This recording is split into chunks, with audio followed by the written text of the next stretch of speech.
Alright, I'm giving out candy again. Candy is nice handful starburst. Give me the accurate first and last name to the guy on the left of the screen. You cannot shout it out, it's a must call on. Right here. We're gonna hear if she's right. Yeah. Is she right? Yeah, she's right. You can share some of this if you want. Okay, now on the right of the screen. We'll give it to this guy. Say it louder. Manti Te'o, he's right. Oh, wow. Don't share any of this.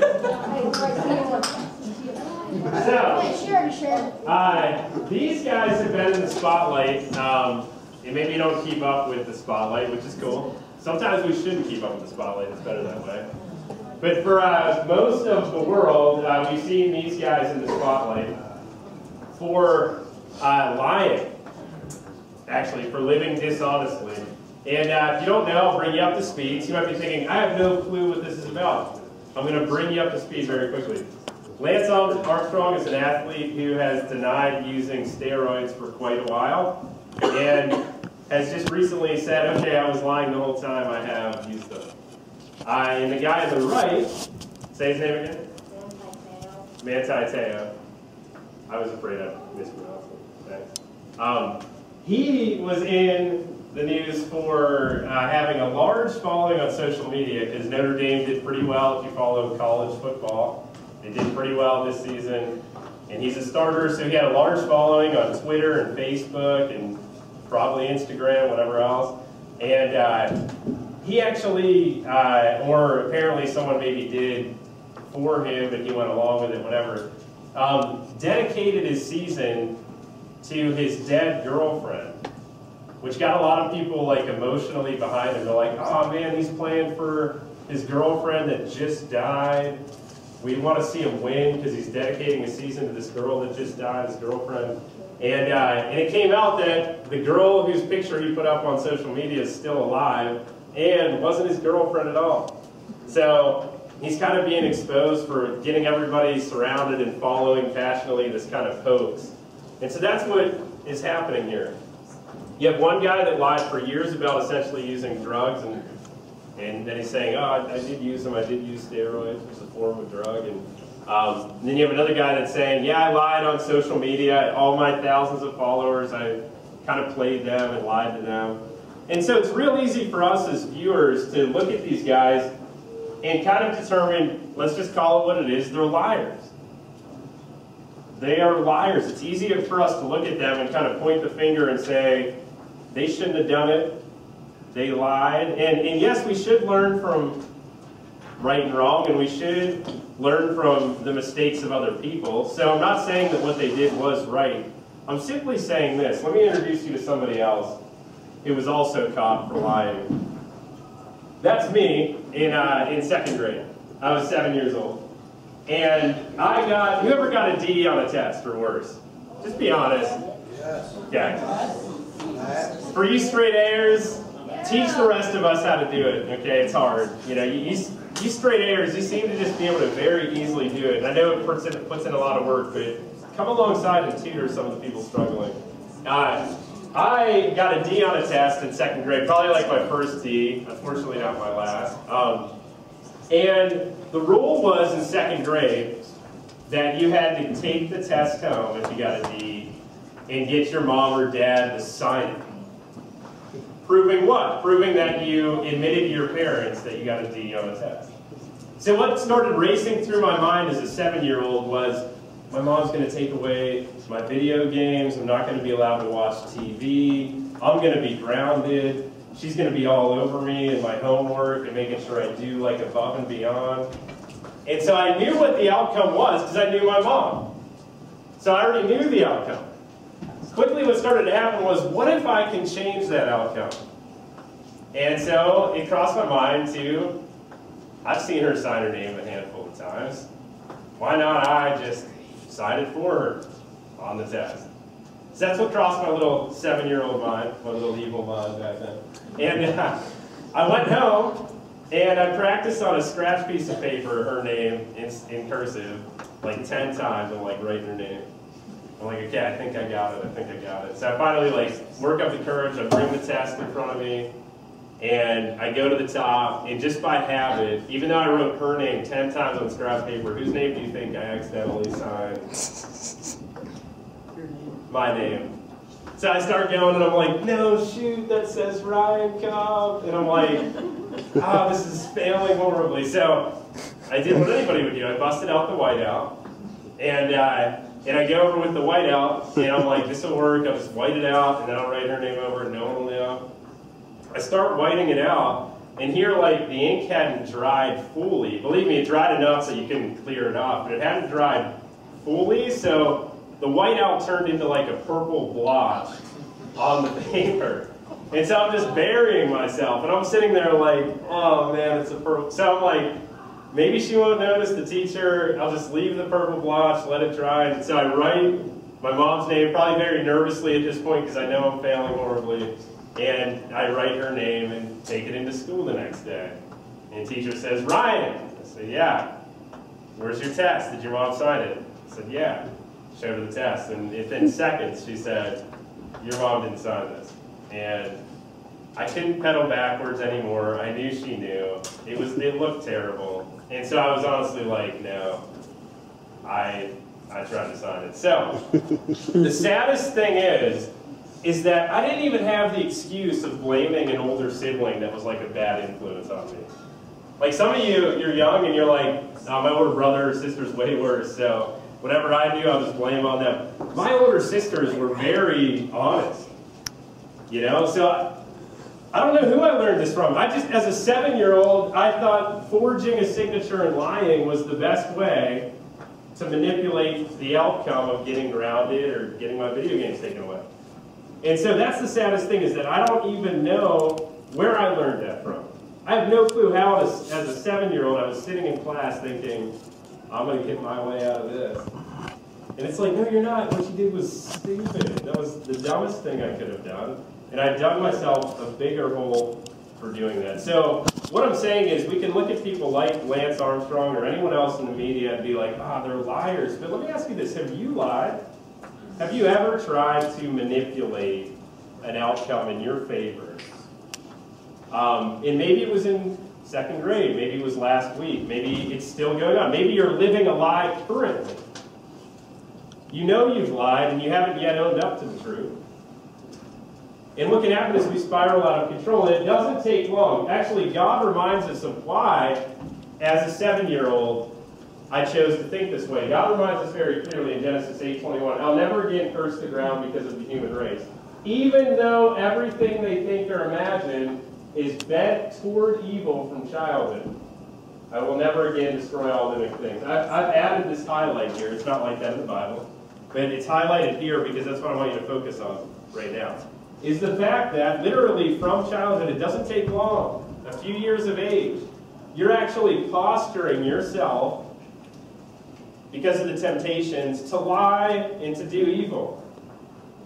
Just like I did. Now you might think, oh, little Ryan, like that's no big deal what you did. No, but here's the sad thing. That wasn't the last time that I tried to manipulate the truth.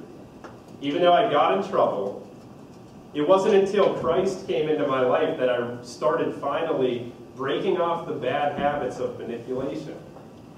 And I didn't meet Christ until I was 14. So I lived from 7 to 13, and then I still struggled with it even after I met Christ, because meeting Christ doesn't just fix everything, it's the beginning of fixing everything. And so I still had to work through these habits that I had of just manipulating outcomes.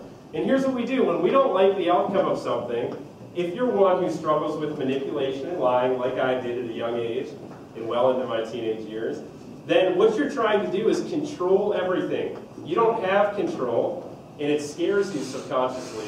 So you think, you know what? I'm going to just, whatever happens, I'll rearrange things. I'll tell different versions of the truth. I'll think in a different angle so that I can manipulate the outcome that I want. So whether it's lying about a test, or lying about what you do on the weekends, or lying to your parents, or lying to your friends, Or not even a flat-out lie, just manipulating the truth. That's the thing. It's not like we get off the hook with ourselves and we're like, well, that wasn't really a lie. I just kind of told a different version of it. That's a manipulation. And God doesn't like it. He likes us to live in truth no matter how hard the truth is. Because the truth is hard. It would have been hard for me to go home and own up and say, Mom, I didn't study for this thing. I hate studying. I didn't want to study. I got a D. She would have grounded me. She would have maybe helped me study better the next time. But instead, I tried to manipulate my way out of it. And I dug this huge hole.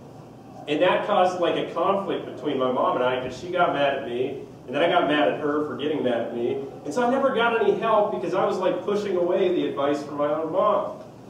That's what happens in manipulation. You don't listen to anybody. And some of us in this room struggle with this very much. And I know you do because I did. And some of us struggle with this very deeply and some maybe just a little bit. But either way, we struggle with this. Culture tells us to lie, to get ahead, to manipulate our own outcomes. It doesn't matter who we hurt in the process. That's what we see when we see like people like Lance Armstrong in the spotlight or somebody else. That is an image of somebody that thought, you know what? Everyone else is doing it. It doesn't matter if it's illegal. I'll make my own outcome. I'll cover it up. We do that in our life, so it's not necessarily fair to point at a guy like that and say, what a clown, what a fool. Because you know what, I can look at myself in the mirror and say, what a clown, what a fool. Because I've made mistakes too. And I've lied and I've manipulated and I've been bent towards evil since childhood.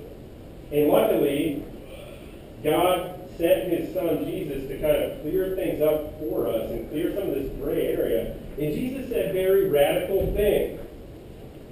Like he's like, don't lie, don't manipulate the truth ever, let your yes be your yes, your no be your no. That means be honest, no matter how hard it is. Tell the truth to people. You make a mistake, tell the truth and get out of the mistake. Deal with the repercussions. Deal with the accountability from your parents. Because lying doesn't control anything. And believe me, someday you liars will wake up and realize that. You manipulators will wake up and realize this is getting me nowhere. And that's what Jesus is saying. God is not mad at you, slapping you in the hand like, you better not lie. He's saying this is not the way you want to live. This isn't going to work out the way you want it to. You're living in a non-realistic way. You're not telling the truth of things that happen, and you're manipulating people. And Jesus is saying there is a much better way to live, and I discovered that. And how you discover that is when you meet Jesus. Luckily, you realize that he died for sins like that. We think about Jesus dying for sins, and some of us get caught up in this, like, well, he died for really bad people. No, he died for me. He died for the 7-year-old that thought forging his mom's signature on a test was a good idea. And then lying about it over and over again was a good idea. He died for that. For the child bent towards evil from childhood. That's who Jesus died for. Me.